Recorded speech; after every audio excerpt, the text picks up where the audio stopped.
हरे कृष्ण। सभी को आज के इस संध्याकालीन सत्र में हार्दिक स्वागत है। सफलतापूर्वक गीता सार के इस कोर्स को 18 दिन कंप्लीट करने के लिए आप सभी को बधाई हो। और ये जो महीना है, जो कि जुलाई का महीना, जिसमें 16 तारीख को बहुत ही बड़ा पावन पर्व यानी कि श्री रथ यात्रा होता है। उड़ीसा के स्टेट में श्री जगन्नाथपुरी धाम नामक इस स्थान पर पिछले कई वर्षों से हम्म और आज के डेट में एक दिन के अंदर ऐसा ही स्थान है जहां पर एक दिन के अंदर 15 लाख से भी ज्यादा लोग आकर निकल जाते हैं। इतना बड़ा महोत्सव। हाँ, कोई घर के अंदर 30 लोगों के लिए 40 लोगों के लिए गेट टुगेदर करना कितना जान पे आता है। लेकिन विचार करिए, 15 लाख लोग एक दिन में आकर एक ही उद्देश्य। क्या उद्देश्य है? केवल उस भगवान का दर्शन।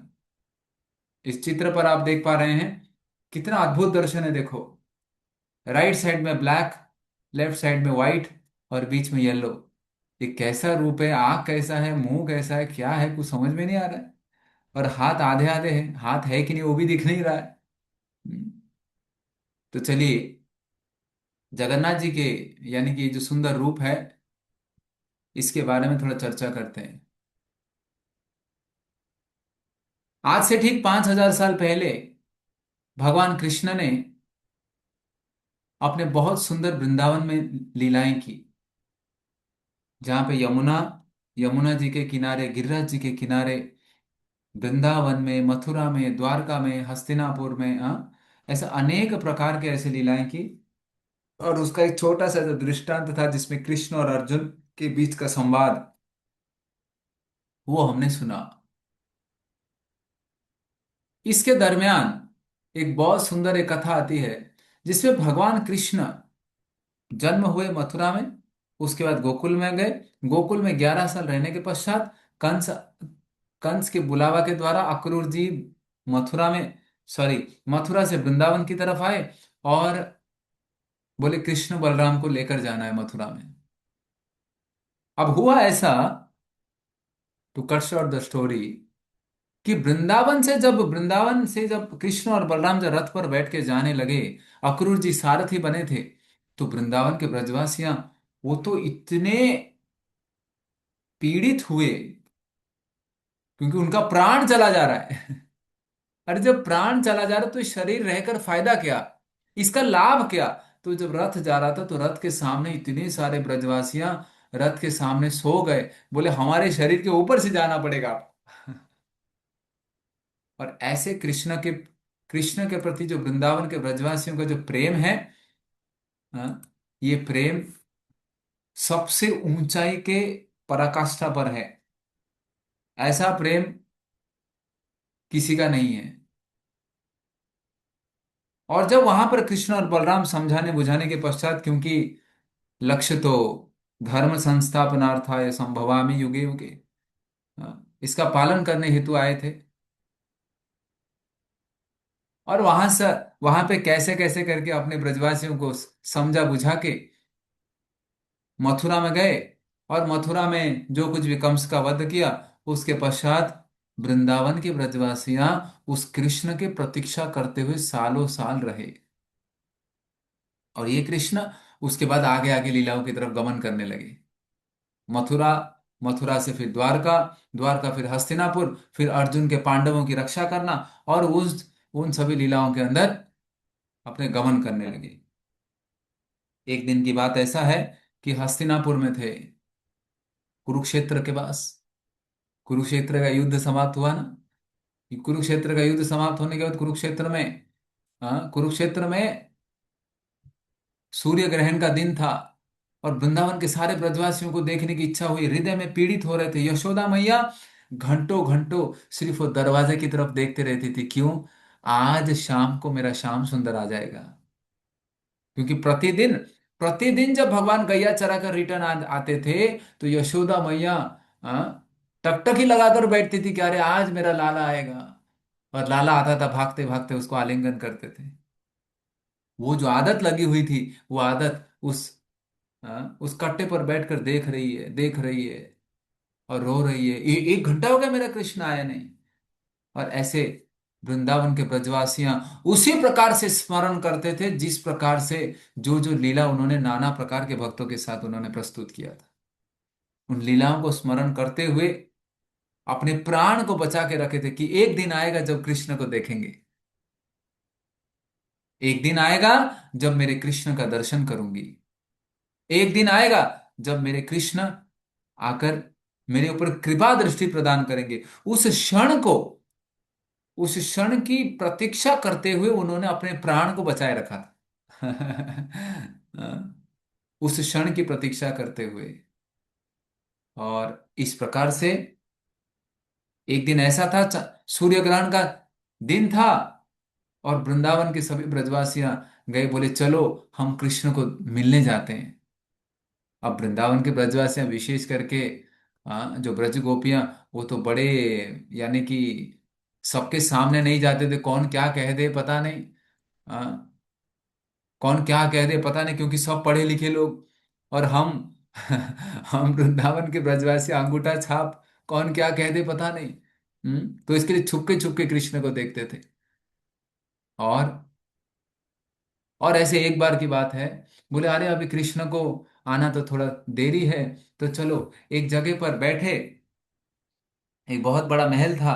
उस महल में उस महल में सब बैठ के कृष्ण के बारे में चर्चा कर रहे थे। देखिए, कथा के कृष्ण कथा में कितनी अद्भुत शक्ति है। कृष्ण कथा में कितनी अद्भुत शक्ति है। बोले क्या? बोले कि एक बार की बात है, वहां पर कृष्ण और बलराम अपने कार्य में व्यस्त थे। और यहां पर इस महल के अंदर रोहिणी मैया। हाँ, रोहिणी मैया कौन है? बोले कि वो है आ, बलराम की बलराम जी की माता। हम्म तो ऐसा था कि सारे ब्रजवासियां आपस में एक दूसरे के साथ, कृष्ण के साथ ऐसे, हाँ तो तुम्हें पता है ये साल में कृष्ण ने ऐसे लीला किया था यमुना जी के किनारे। इस वर्ष कृष्ण ने गिरिराज जी के सामने गिरिराज जी को उठाया था, 7 दिन 7 रात। कैसा था वो क्षण। और ऐसे आपस में एक दूसरे के साथ श्रवण कर रहे। और जब बलराम जी की जो माँ थी, रोहिणी देवी, रेवती, हाँ, वो जब सबने मिलकर उनसे आग्रह किया, मैया आपके पास तो ऐसे कुछ क्षण होंगे जो आपने कृष्ण और बलराम को अपने आंगन में खेलते हुए देखा था, है ना? हम में से किसी ने सुना नहीं, कृपा करके बताइए। भगवान के उस बाल्य लीला के बारे में बता रहे हैं। और ऐसे वृंदावन के ब्रजवासी एक दूसरे के साथ चर्चा कर रहे हैं। रेवती मैया बोली, देखो, अब मैं ऐसे ऐसे कुछ कथाएं बताने जा रही हूं जो बाल्य लीला के बारे में। लेकिन इसके अंदर कृष्ण और बलराम प्रवेश नहीं करना चाहिए। देख लो कहीं वो खेलते खेलते गैया चराते चराते इधर आ गए तो, बोले किसी को तो गेट कीपर बनना पड़ेगा जाके। किसी को तो गेट कीपर बनना पड़ेगा। जैसे ही कृष्ण बलराम आए तो बोलना, हाँ तो तुरंत मुझे इंडिकेट कर देना और हम रुक जाएंगे। बोले कौन बनेगा गेट कीपर? अब सुभद्रा देवी थी जो कि भगवान कृष्ण की बहन थी। हाँ, अर्जुन की पत्नी। हाँ, सुभद्रा देवी जो थी वो भगवान कृष्ण और बलराम के बहन थे। और बहन को रख दिया, बोले दरवाजे के पास खड़ी रहो, सुरक्षा करती रहो।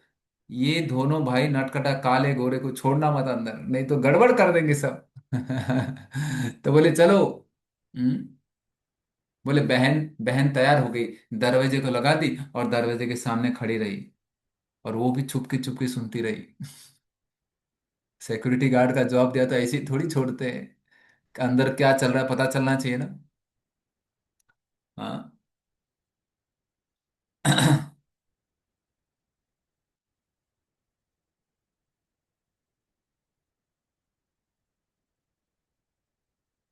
मैया कथा करना प्रारंभ की। प्रारंभ करते गए करते गए करते गए। भगवान विष्णु कहते हैं ना नारद मुनि को। एक बार नारद मुनि भगवान विष्णु के पास वैकुंठ में जाते हैं और पूछते हैं, हे प्रभु, आप कहाँ रहते हैं? योगियों के हृदय में रहते हैं, जहां पर, हाँ, जहां पर योगी मुनि तपस्या करते रहते हैं, बोलते नहीं, कहाँ रहते हैं? नाहम तिष्ठामि वैकुंठे न योगी हृदया न च मद्भक्ता यत्र गायन्ति तत्तिष्ठामि नारदः। नाहम तिष्ठामि वैकुंठे, मैं वैकुंठ में नहीं रहता, ना योगियों के हृदय में रहता हूं जो हजारों हजारों साल तपस्या करते हैं। तो कहाँ रहते हैं प्रभु? मद भक्ता यत्र गायंती, जहां पर मेरे भक्त मेरा गायन करते हैं, कीर्तन करते हैं, तत्तिष्ठामि नारदः, मैं वहां पर बैठ जाता हूं, तिष्ठामि, और सुनता हूं। हाँ, यहां पर जब मैया कथा कर रही थी, वहां पर कृष्ण बलराम कहाँ थे पता नहीं, ऐसे आकर्षित हो गए, दौड़ते दौड़ते कहां से भागे भागे आ गए। और यहां जब देखा तो गेट कीपर पर सुभद्रा खड़ी थी। सुभद्रा खड़ी थी, उसको तो सुध बुध नहीं, जब कान लगाकर सुनती रही, सुनती रही, सुनती रही, सुनती रही। ऐसे ऐसे, है ना, कई कबार ऐसे होते हैं ना, जब हम कथा सुनते हैं तो हमारे आंख खड़े हो जाते हैं, आश्चर्य वाले कुछ कथा सुनते हैं तो। हाँ, तो ऐसे सुभद्रा मैया आश्चर्य वाले ऐसे कथा सुनी, जहां जो कि भगवान के उस लीला के बारे में सुनती रही, सुनती रही। ऐसे ऐसे सिकुड़ते, ओ हो, बहुत बढ़िया, बहुत बढ़िया सिकुड़, ऐसे करते करते सुध-बुध नहीं रहा। और वहां पर क्या सिक्योरिटी का जॉब करेगी, सिक्योरिटी का जॉब ही फेल हो गया। और बैठी रही वहां पर। और यहाँ कृष्ण बलराम आए, बोले अरे बहना क्या कर रही है यहाँ पर? कुछ नहीं बोले, क्योंकि उनको पता है क्या चल रहा है। और जैसे उन्होंने देखा, वहां पर वो दोनों भाई भी बैठ गए, और बैठ के आश्चर्यचकित होकर सुनने लगे, सुनने लगे, सुनने लगे। गीता में हमने सुना ना, मत चित्ता मत गता प्राणा बोधयंत परस्परम कथयंतश्च माम नित्यम तुष्यन्ति च रमन्ति च।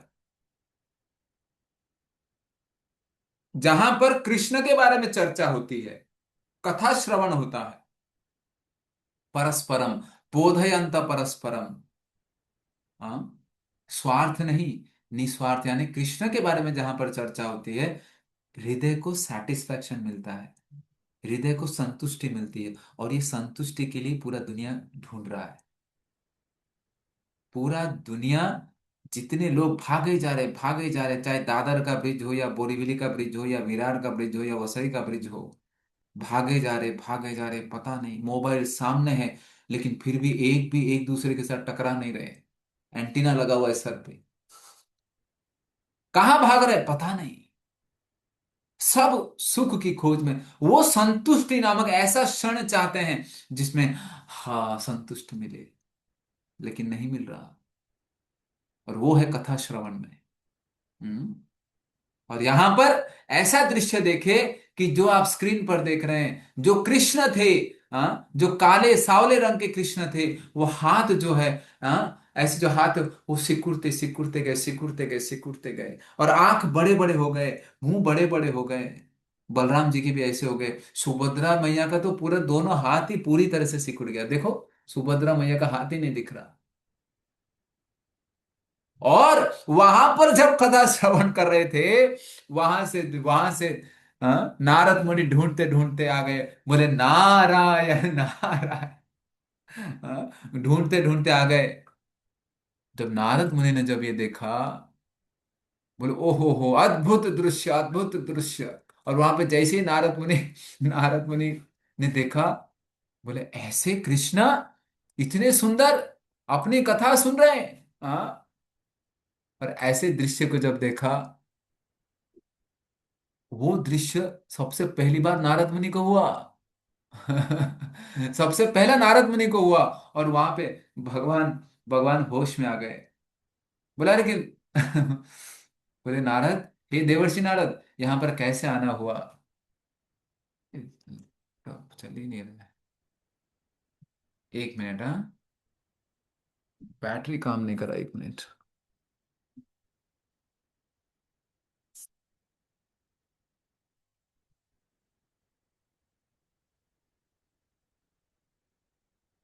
वहां पर नारद मुनि ने जैसे ही भगवान के अद्भुत दृश्य का दर्शन किया, वहां पर कहे, हे प्रभु, ऐसा अद्भुत दृश्य इतना सुंदर दर्शन, बड़े बड़े नेत्र खोलकर, हाँ, बड़े बड़े नेत्र खोलकर इस जगत के सभी पतितों को दर्शन दे रहे हैं। हाँ, ऐसा सुंदर दृश्य, मैं ये चाहता हूं कि आपका ये दर्शन सभी को हो, आपका ये दर्शन सभी को हो। पूरे जगत के उद्धार करने के लिए आप सक्षम हैं। आप एकमात्र ऐसा है जो जो सभी जगत के सभी लोगों के कल्याण करने के लिए सक्षम है। इसके लिए आप जगत के नाथ हैं प्रभु। तो कृपा करके ये दर्शन सभी को प्रदान करें। वहां पर कृष्ण और बलराम वहां पर कहते हैं, ये द्वापर युग समाप्त होने के पश्चात आने वाला जो कलयुग आएगा, वो कलयुग में पुरी नामक स्थान, पुरी धाम नामक जो स्थान है, वहां पर पूरे विश्व भर के लोग आएंगे और मेरा दर्शन कर पाएंगे। हाँ, और उसी उसी समय क्या होता है, वहां पर जब ये सब कथा होता है, मैया कथा कर रही होती है और वहां पे कृष्ण बलराम सब आ गए, और वहां पे सब फिर दरवाजा खुल गया, सब सब मिलना चालू करते हैं। और वहां पर वृंदावन के ब्रजवासियां बोलते हैं, अभी तो कुरुक्षेत्र में है, अब चलो हमारे साथ वृंदावन। उस वृंदावन को छोड़ के आया लाला फिर नहीं आया। और वहां पर उस कृष्ण बलराम और सुभद्रा को वहां पर उस रथ पर विराजमान कराते हैं, और वृंदावन के सारे ब्रजवासियां उस रथ के ऊपर बिठाते हैं, और वो रथ को खींचते हैं, और उस रथ को खींचकर बोलते आप चलो वृंदावन की ओर, और वृंदावन की ओर ले जाते हैं। कहने का अभिप्राय यह है, हमारा हृदय भी वृंदावन के जैसा है। हमारा हृदय क्या है? हमारा हृदय एक वृंदावन के जैसा है, जहां पर भगवान कृष्ण नित्य निरंतर विराजमान करना चाहिए।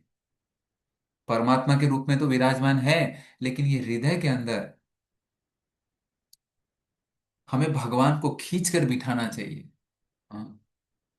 जब खींचते हैं, आपके आसपास के क्षेत्र में जब भी कोई रथ यात्रा हो, यदि आप वहां पर जा रहे हैं, जाने का प्रयास करें, और उस रथ यात्रा में विशेष करके वो रथ के रस्सी को खींचे, और रथ पर विराजमान ये जो जगन्नाथ बलदेव सुभद्रा, कृष्ण बलराम और उनका बहन सुभद्रा, इनके जब रथ पर विराजमान रहते हुए जो कोई भी दर्शन करता है,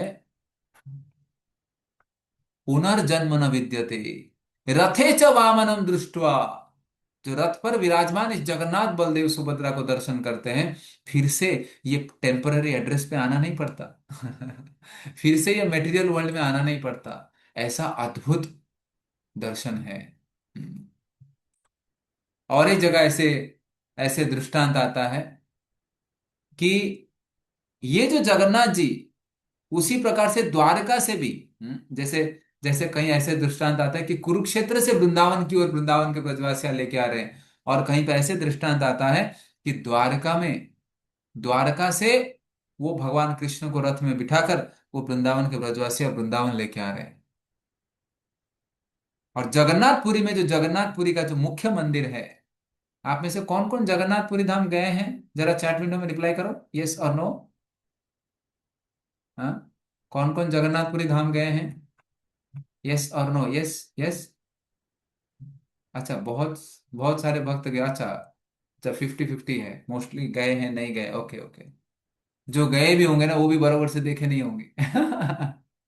क्योंकि बहुत सारे ऐसे स्थान है जहां पर भगवान ने लीला किए होंगे। हाँ, तो चिंता मत करिए। उचित उचित समय आने पर बहुत सुंदर जगन्नाथ जी के धाम के लिए यात्रा निकालेंगे, जहां पे आप सभी, हम सभी जगन्नाथ जी का दर्शन कर सकते हैं। तो कहीं पे ऐसे आता है कि द्वारका से भगवान कृष्ण बलराम और सुभद्रा को रथ पर बिठाकर वृंदावन की ओर ले जा रहे हैं। ये रथ यात्रा क्या प्रतीक करता है? हाँ, ये रथ यात्रा ये प्रतीक करता है कि मेरा ये जो हृदय है, ये ये रूप ये हृदय रूपी वृंदावन में, हे प्रभु आकर विराजमान हो जाइए। हाँ, उसमें बहुत सुंदर एक भजन गाते हैं, स्वागतम जगन्नाथ, सुस्वागतम जगन्नाथ, स्वागतम सुस्वागतम सुस्वागतम जगन्नाथ, स्वागतम बलदेव, सुस्वागतम बलदेव। इस प्रकार से जगन्नाथ जी, बलदेव जी और सुभद्रा जी को स्वागत करते हैं, हमारे हृदय के अंदर विराजमान हो जाओ। क्यों? क्योंकि हृदय के अंदर इतना गड़बड़ है ना, आप ही इसको साफ कर सकते हैं। क्योंकि मैं तो असमर्थ रहा। इतना काला हो गया कि ठोक ठोक के निकालो तो भी वो निकल नहीं रहा है।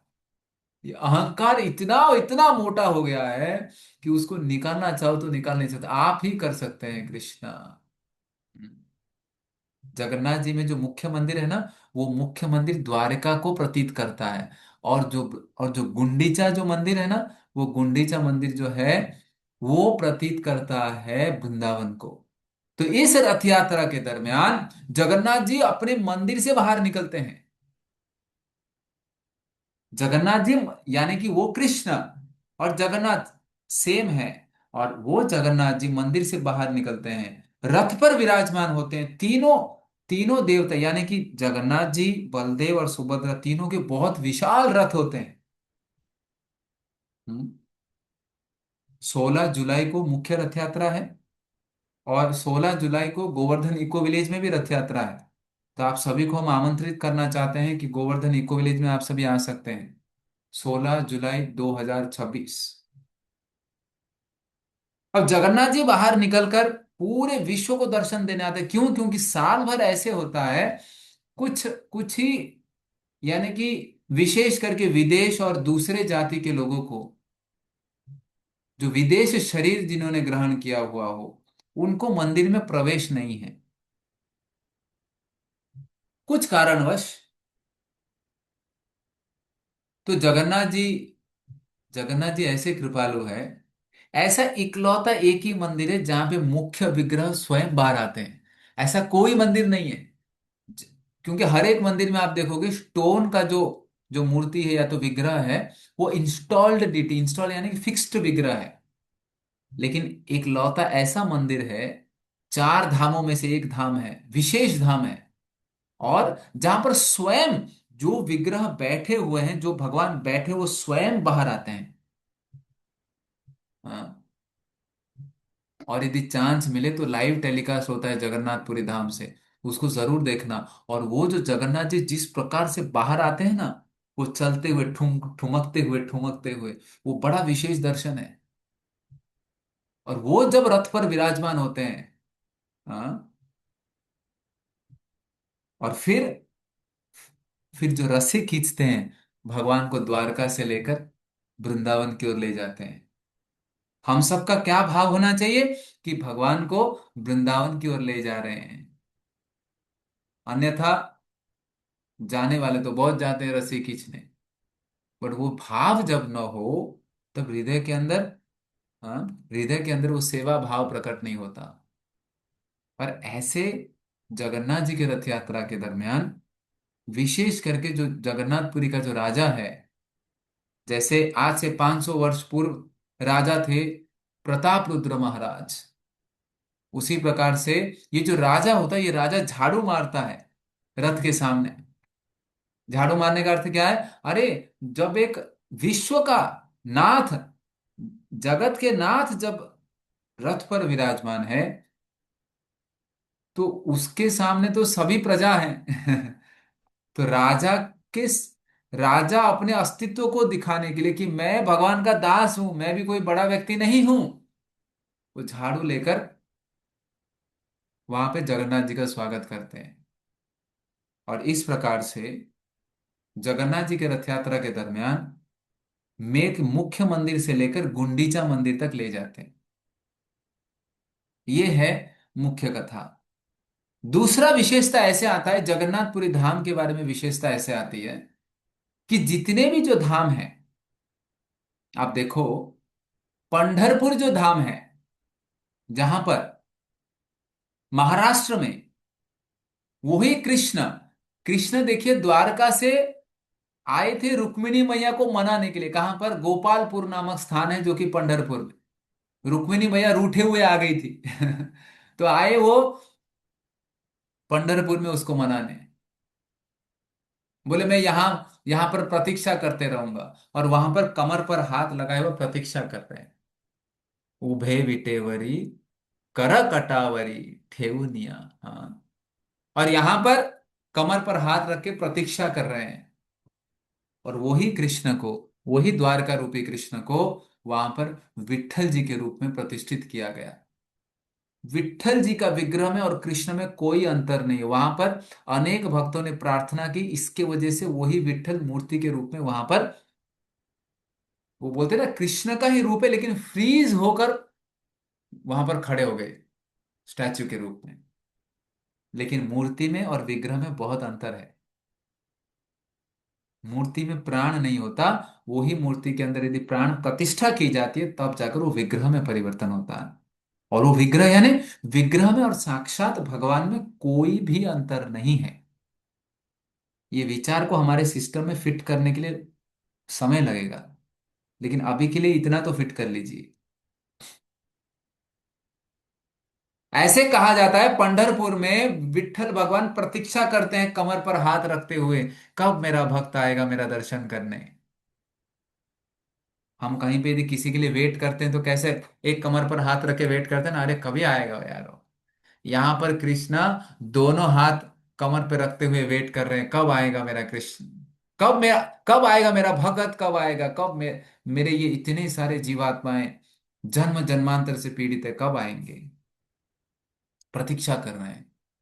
वही कृष्ण जब दक्षिण भारत में जाओ तो रंगनाथ के रूप में शेष शैया पर विश्राम कर रहे हैं, आंख को बंद कर दे रहे हैं। बोले आंख को क्यों बंद कर दिए। बोले ये कलयुग में ना, ये कलयुग में बड़ा विचित्र लोग हैं। बोलते क्या, कुछ इनके पास गुण ही नहीं है, खाली इनके पास खाली दुर्गुण ही दुर्गुण है।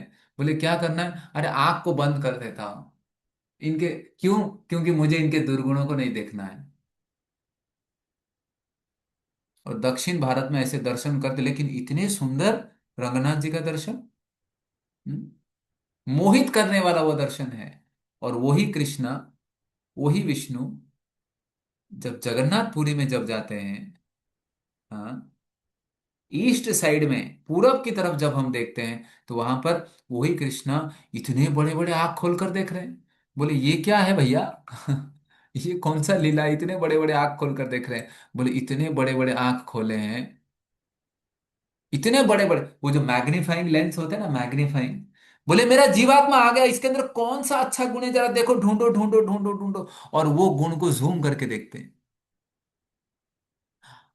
लोग बोलते अरे ये जो आया ना आपको प्रार्थना करने के लिए, बोले कुछ भी नहीं है इसके पास गुण, क्या जूम करके देख रहे हो। बोले अरे कम से कम आया तो सही। और वो जूम करके अरे आगे आगे आगे। और ये दोनों हाथ आगे करते हुए आलिंगन करने के लिए तत्पर हैं। बोले मेरा जीवात्मा कब आएगा, उसको मेरे हृदय से आलिंगन करूंगा। ऐसे अद्भुत दर्शन। हम्म। और विशेषता, दूसरी विशेषता ये है, यहाँ पर दिन भर भोग लगते रहता है। दिन भर भगवान, ऐसा भगवान का भोग मंडप है, जितना भी किचन में कुकिंग होता है सबका सब जाता है भोग लगने, एज इट इज। दूसरे मंदिर में कैसे होता है कि कुछ आप भोजन बनाओ, मान लो, मान लो 500 लोग के लिए भोजन बनाए तो थोड़ा सा प्लेट में कटोरी में डालकर ले जाए, भोग लगा के फिर ले आ जाए। इधर ऐसा नहीं है। जिसमें भोजन बनाया सबके सब एज इट इज, एक बड़ा सा हॉल है, उसके अंदर सब कुछ भर दिया जाता है। और फिर, हाँ, फिर बेल बजाते हुए, घंटी बजाते हुए भगवान पूरा का पूरा भोग लगाया जाता है। ऐसा अद्भुत दर्शन। ये आंख, ये आंख जो देख रहे हैं ना जगन्नाथ जी का, इसमें आईलिड्स नहीं है। आईलिड को क्या बोलते हैं हिंदी में, क्या बोलते, कवरिंग बोलते हैं ना, क्या बोलते हैं, आईलिड है ना। आईलिड समझ पा रहे हैं ना सभी। आईलिड को हिंदी में क्या बोलते हैं, किसी को पता है। अच्छा पलक बोलते हैं, अच्छा अच्छा पलक, पलक ठीक है ठीक है ठीक है। आजकल पलक कोई ना समझे लेकिन आईलिड समझ जाए। सब इंग्लिश हो गया है ना, इंग्लिश है ना हिंदी है। तो तो ये जो पलक नहीं है, जगन्नाथ जी की आंखों को पलक नहीं है। क्यों, बोले मैं यदि पलक रखूंगा तो कोई जीवात्मा आया दर्शन करने के लिए, उसको मैं नहीं देख पाया तो इसके लिए ये पलक ही नहीं है। और ऐसा अद्भुत दर्शन। और प्रतिदिन क्विंटल क्विंटल टन टन में यहां पर इनको भोग लगता है। कभी भी इनका हाथ सूखता नहीं, हमेशा खाते ही रहते हैं। क्योंकि उनको पता है ये कलयुग में जो जीवात्मा है ना, इसका प्राण अन्न में प्राण है। हम हम सबका प्राण किधर है? बोले जब देखो खाली खाने की इच्छा है, हाँ हाँ ये खाना है वो खाना है, बोले अरे खाते रहो खाते रहो खाते रहो, लेकिन मुझे भूख लगे खाओ तो हो गया बेड़ा पार। कलयुग में जीवात्मा का प्राण अन्न के अंदर है, भोजन में है। खाली खाते रहेगा इसके लिए भगवान भी हम जैसे पतितों को उद्धार करने के लिए वैसे ही अवतार लेके आते हैं, कस्टमाइज्ड। और क्या करेंगे? हाँ, इतना कस्टमाइज कर दिया। बोले कितनी बार खाना है? बोले जितनी बार खाना है खाओ। कहां तक खाना है? बोले यहां तक खाना है खाओ, लेकिन भोग लगाकर तो खाओ। इस प्रकार से ये जगन्नाथ जी के धाम की विशेषता है। कभी भी जगन्नाथ जी के दर्शन करना, जगन्नाथपुरी में यदि जाना, तो जगन्नाथ जी का दर्शन तो खुले रहता है। वो तो रात को 11, साढ़े 11, 12 बजे तक खुला रहता है, किसी प्रकार का विधि टाइम नहीं है। हाँ? लेकिन प्रसाद खाना मत भूलना। प्रसाद यानी प्रसाद, प्रभु के साक्षात दर्शन। भगवान के दर्शन करना हो तो प्रसाद के रूप में करना चाहिए। और यही जगन्नाथ जी की कृपा से, प्रभुपाद की कृपा से, प्रभुपाद जी ने क्या किया? बोले अरे ये तो जगत के नाथ है ना, ये तो जगत के नाथ है, यानी पूरे विश्व भर में भ्रमण करना चाहिए। तो प्रभुपाद जी ने क्या किया? बोले ये जगन्नाथ जी के रथ यात्रा को पूरे विश्व भर में फैला दिया। ये सनातन धर्म के संस्कृति को पूरे विश्व भर में फैला दिए।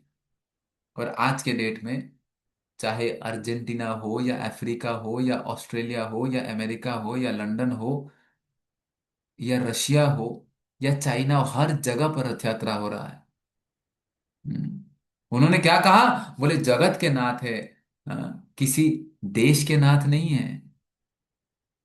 और विशेष करके ये जो रथ यात्रा है, जिसके अंदर हम वृंदावन में, हमारे हृदय रूपी वृंदावन में भगवान को खींचते हुए लेके जा रहे हैं।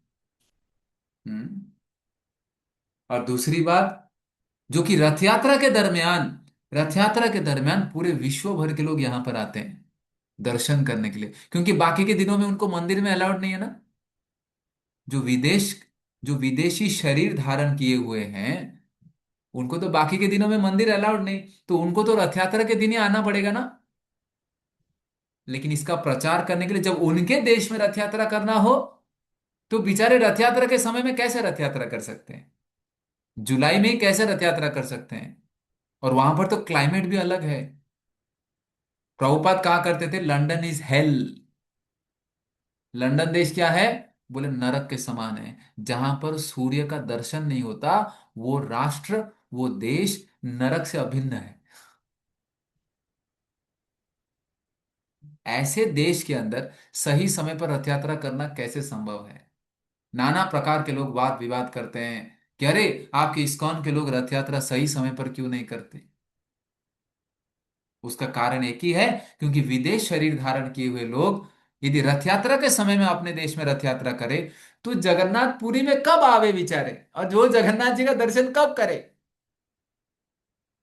और दूसरा, वो क्लाइमेट भी तो उनके उनके देश में, ध्यान से सुनना, हमारे भारत में 6 क्लाइमेट्स है।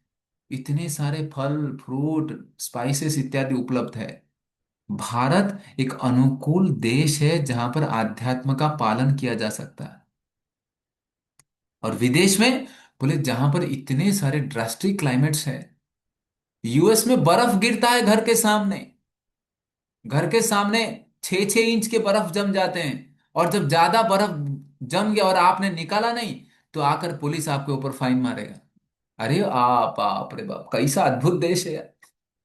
और हमारे देश में, ओह, बर्फ क्या है हम तो अभी तक पता ही नहीं।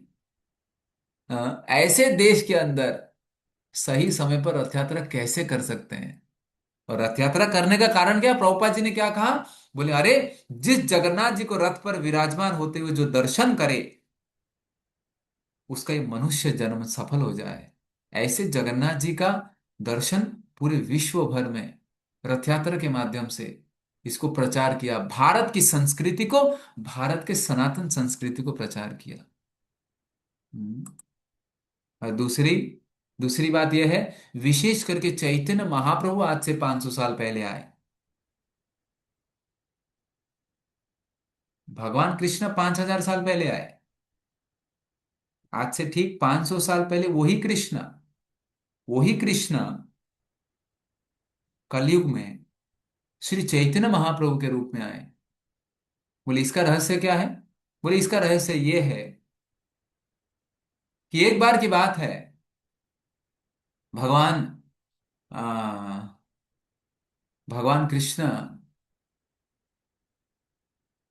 श्रीमती राधा रानी को पूछते हैं, भगवान कृष्ण श्रीमती राधा रानी को पूछते हैं कि अरे आप सभी इतने आनंदित कैसे रहते हैं? जैसे जैसे उदाहरण से, एक व्यक्ति भोजन खाने के लिए बैठा है, एक भूखा व्यक्ति, आपको रिप्लाई करना है चैट विंडो में। एक व्यक्ति भोजन करने के लिए बैठा है और दूसरा व्यक्ति परोस रहा है। परोसने वाले को आनंद ज्यादा होगा कि खाने वाले को आनंद ज्यादा होगा? बताइए जरा, चैट विंडो में, चैट विंडो में रिप्लाई करिए। मजा कौन कर रहा है? खाने वाले को मजा कौन कर रहा है? खाने में आनंद है कि परोसने में आनंद है? पक्का? पक्का परोसने में आनंद है, हाँ? अरे वाह वाह वाह, बहुत बहुत बहुत नहीं, कोई तो भी एक रिप्लाई करना है। बहुत नहीं चलेगा।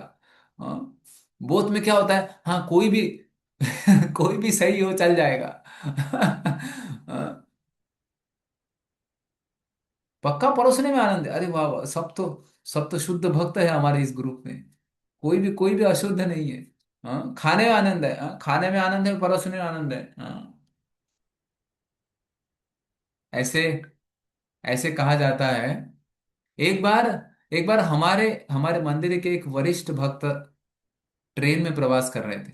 और जब हम ट्रेन में ट्रैवल करते हैं ना, लंबा लंबा सफर हो, कोई बा किसी ना किसी स्टेशन में कोई ना कोई भक्त होते हैं जिनको जिनको मैसेज करते हैं, वो घर पे प्रसाद बनाकर लेके आ जाते हैं।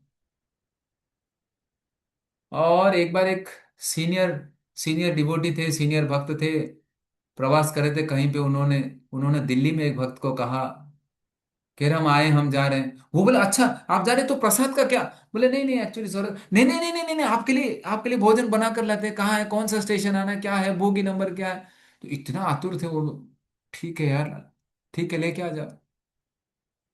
और वो व्यक्ति स्टेशन पर आए, ट्रेन आने के 1 घंटे पहले ही पहुंच गए वो। और वो बोगी नंबर के नीचे, जो इंडिकेटर उसके नीचे खड़े रहे, ट्रेन आया। ट्रेन आते ही साथ इतने आतुरता के साथ वो खड़े हैं, वो टिफिन लेकर। और इनको टिफिन, हाँ, वो ट्रेन केवल 2 मिनट ही रहा और इन्होंने टिफिन दिया। टिफिन टिफिन देते समय इतना उत्साह से, बहुत बहुत धन्यवाद, मुझे सेवा करने का मौका मिला, इतने, मेरा भाग्य धन्य हो गया, इतने इतने उत्साह के साथ। ट्रेन 2 मिनट छूटने के बाद वो वरिष्ठ भक्त ने थोड़ा विचार किया। बोले अरे, 1 घंटे पहले से आकर खड़ा है और देते समय इतना उत्साह। हाँ, और मैं अब इसको खाने वाला, क्योंकि खाने में इतना स्वाद है, पेट भर रहा है, भूख मिट रही है। खाते समय उन्होंने सोचा प्रसाद तो बहुत बढ़िया है, बहुत आनंद आ रहा है, लेकिन जो व्यक्ति जो देने आया था उसके उतना आनंद नहीं आ रहा है। जो व्यक्ति देने आया था वो तो खाया नहीं उसमें से, उसको इतना आनंद आ रहा है कि इसमें है क्या? बोलो सेवा भाव में वो आनंद है। कृष्णा श्रीमती राधा रानी को पूछते हैं, अरे आप लोग इतने इतने, क्या मिलता है आपको मेरी भक्ति करने में? श्रीमती राधा रानी बोलती है, हे केशव, आपको समझेगा नहीं, जाओ इधर से। कृष्णा, आपको नहीं समझेगा, जाओ इधर से, हटो इधर से। बोले समझेगा नहीं, हटो मतलब ये क्या है? बोले ऐसे थोड़ी समझ में आता है, उसके लिए भक्त बनना पड़ता है, ऐसे भगवान बनकर बांसुरी बना के बांसुरी बजा के कुछ होने वाला नहीं है। बोले तो क्या करना पड़ेगा? बोले उसके लिए भक्त बनना पड़ेगा। उसके लिए भक्त बनना पड़ेगा, तब जाकर समझेंगे, नहीं तो नहीं समझेंगे। ओ ऐसा है क्या? अच्छा अच्छा अच्छा। पिता के पितृत्व को तब समझेगा जब घर पर आकर बच्चों से आदान प्रदान करे। पिता के पितृत्व को तब नहीं, तब तक नहीं समझेगा जब तक, हाँ, वो बोलते हैं ना कि वो बच्चा घर परिवार के अंदर, खैर उसको हम साइड करते हैं। तो श्रीमती राधा रानी बोलती है कि आपको ऐसे नहीं समझेगा, आपको उसके लिए भक्त बनना पड़ेगा। और वहां पर फिर कृष्ण नाराज हो जाते हैं। और एक दृष्टांत ऐसे आती है कि द्वारका में कृष्ण रहते हैं, एक बार चलते रहते हैं महल में, और चलते चलते नीचे देख लिए बाई चांस, और नीचे देख लिए तो महल तो पूरा चकाचक। हाँ, नीचे देख लिए तो आईना के जैसा फ्लोर दिख रहा है, पूरा मिरर के जैसे। और जब आईना के जैसा फ्लोर दिख रहा है, उन्होंने क्या कहा, उन्होंने देखा तो अपना रूप दिखा उनको। बोले इतना सुंदर रूप, ये किसका है? बोले मेरा इतना सुंदर रूप है। अपने सुंदर रूप को देखकर देखकर आकर्षित हो गए, आकर्षित हो गए। बोले ये सुंदर रूप को आस्वादन करना है, लेकिन मैं कैसे आस्वादन करूं? मेरे ही रूप को मैं कैसे आस्वादन करूं? कौन कर रहा है इसको आस्वादन? अरे बोले मेरे भगत लोग तो इसको पूरा लूट रहे होंगे ये सुंदरता को। उसके लिए क्या करना पड़ेगा? उसके लिए भक्त बनना पड़ेगा।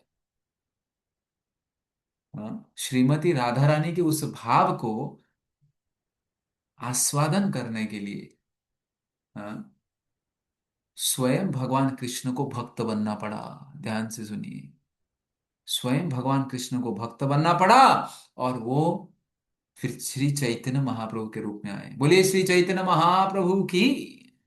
हम्म, और वो श्री चैतन्य महाप्रभु के रूप में आए 1486। अभी कौन सा साल चल रहा है? 2026। 1486 में, हाँ, वो प्रकट हुए नवद्वीप नामक स्थान पे, मायापुर में, वेस्ट बंगाल। और वही कृष्ण भक्त के रूप में आए, साधारण। भगवान की भक्ति में कितना आनंद है, वो स्वयं भगवान ही उसका स्वाद लेने के लिए आ रहे हैं। विचार करो। हाँ?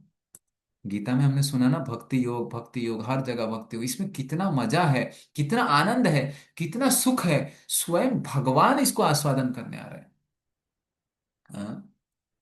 और प्रति वर्ष 4 महीना, हाँ, प्रति वर्ष श्री चैतन्य महाप्रभु बंगाल से, उड़ीसा से बंगाल बाजू में है ना, मतलब ऐसा 1 किलोमीटर 2 किलोमीटर नहीं है, बाजू का राज्य है।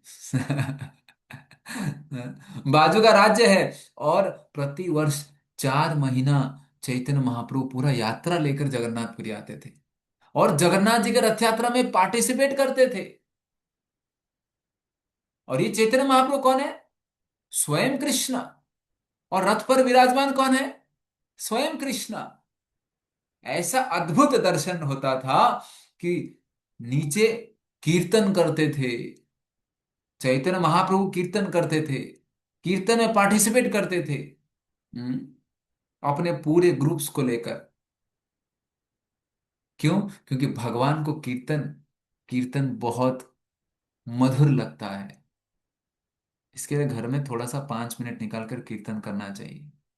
जय गोविंद, जय गोपाल, केशव माधव दीन दयाल, दीन दयाल प्रभु, दीन दयाल, दीन दयाल प्रभु, दीन दयाल।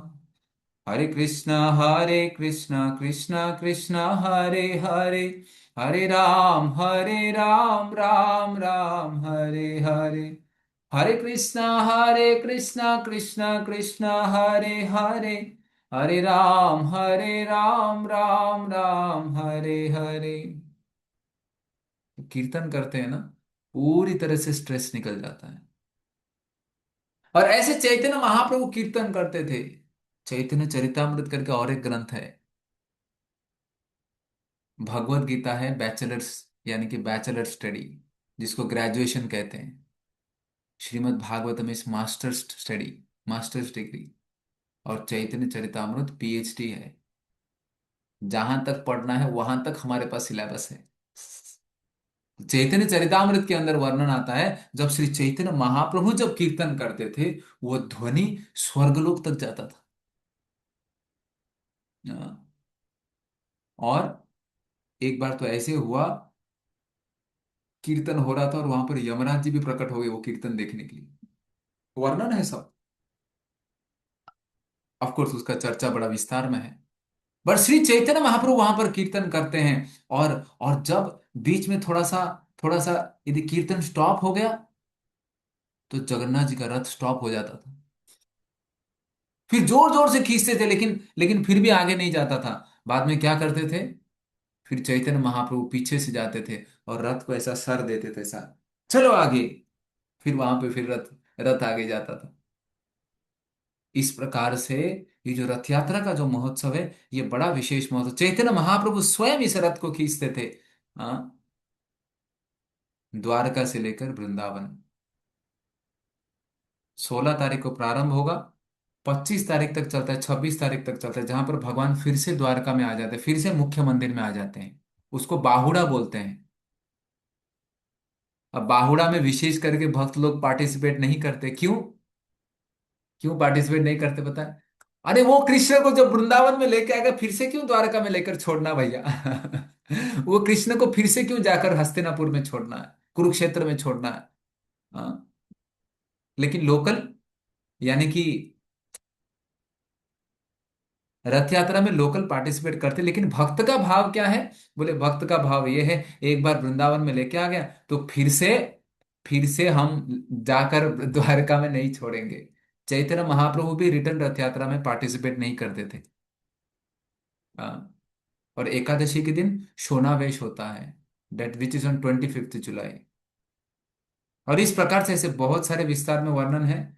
सरकार, यानी कि ब्रिटिश गवर्नमेंट के समय एक बार उन्होंने कहा, देखिए जब जब जगन्नाथ जी उतरते हैं ना, मेन मंदिर से लेकर जब रथ में बैठने के लिए उतरते हैं,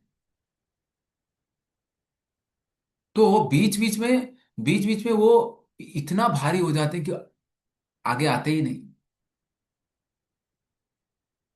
और ये जब दृश्य कोई देखता है, सबको लगता है अरे कुछ तो ड्रामाबाजी चल रहा है इधर।